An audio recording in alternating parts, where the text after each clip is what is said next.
guys sa Bahrain. So ayan, ibablog ko naman ang aking pang-adobo. So minarinate ko na yung manok at patatas. Sabayan na yan. Kasi yung pag-adobo ko ngayon, iibahin ko yung style. So, pa-fry ko yan. May mga iba-iba kasing klase ng pag-adobo. So, ipa-fry ko muna yan kaya minarinate ko. Ayan. Pero gagamitin ko din yung sauce niyan para sa sauce mamaya pang adobo. Ayan. So, sa bawang, paminta, konting asin, and then toyo. Tapos lime ang ginamit ko ngayon dahil bago masira dito sa aming ref. Ayan, guys. Ayan. So, mamaya lulutuin ko na yan. Marinate lang ng konti. Hi guys, ayan. Sisimula na si Inday mag-fry ng chicken para sa kanyang adobo later. So, magtataka kayo, mas inuna ko yung chicken kisa sa patatas na i-fry. So, para magmantika pa siya dahil magmamantika pa yung chicken tsaka yung lasa. So, kaya last yung potato. Yan guys. So yung patatas kasi ma-absorb niya yung oil. Ang manok naman, mas dadami yung oil. Diba? Nakatipid ka na. Kasi dumami yung oil. Ayan. So thanks. So ayan guys, yung first batch ng manok. So luto na siya. Hindi kailangan sobrang luto. Okay na yan. Medyo half cook sa frying. Kasi iluluto pa naman yan later sa ating pag-aadobo. Yan guys. Thanks.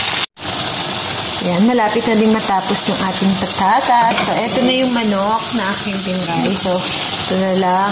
And then, yung mantika, diba? Still, ang dami pa rin niya. Kasi galing sa manok yung iba niyan.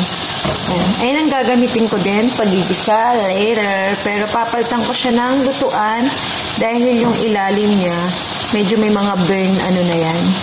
Baka lumasa naman siya sa adobo later. Tapos meron niyang mga garlic na medyo, syempre medyo burn na or sobrang brown na. Yan. Yan.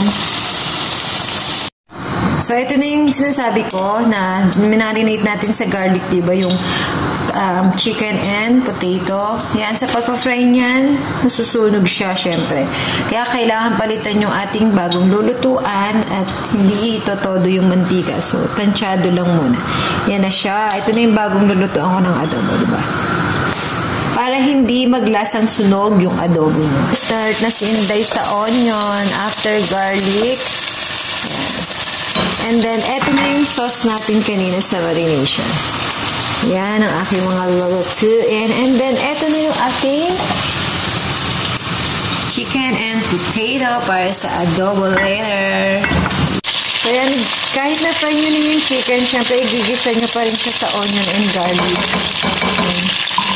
Pero sineparate ko yung patatas kasi luto naman na yan. For the last minute na lang yan. Pagka nagisa-gisa na ng konti, yan.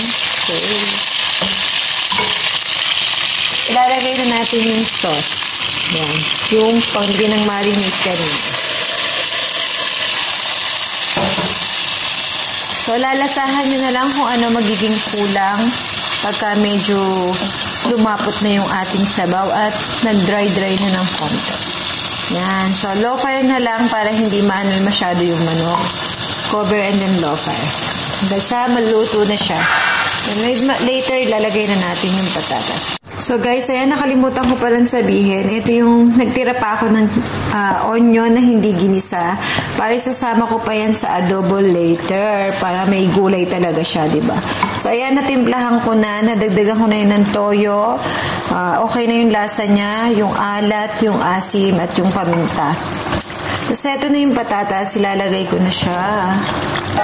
Ayan. Together with onion siya. Ayan. Kasi less na yung kanyang sauce. After nyan, pag okay na talaga, kahit hindi maano yung onion niya. Kasi masarap yung onion ganyan. Diba? Parang sa salad lang. Pero maluluto-luto pa rin naman yan. Ayan. So, yan. Ready na siya. So, pakukuluin na lang ng konti sa low fire para talaga mas lumasa pa yung sauce sa ating patatas at yung onion. Siyempre, medyo maluto-luto. Ayan. Cover and low fire. And then, ready na ang ating adobo steak ni Inday. Hi guys! Finally, tapos na ang Cooking with Love ni Inday. Ayan na ang kanyang adobo. Thank you for watching and God bless all. Bye!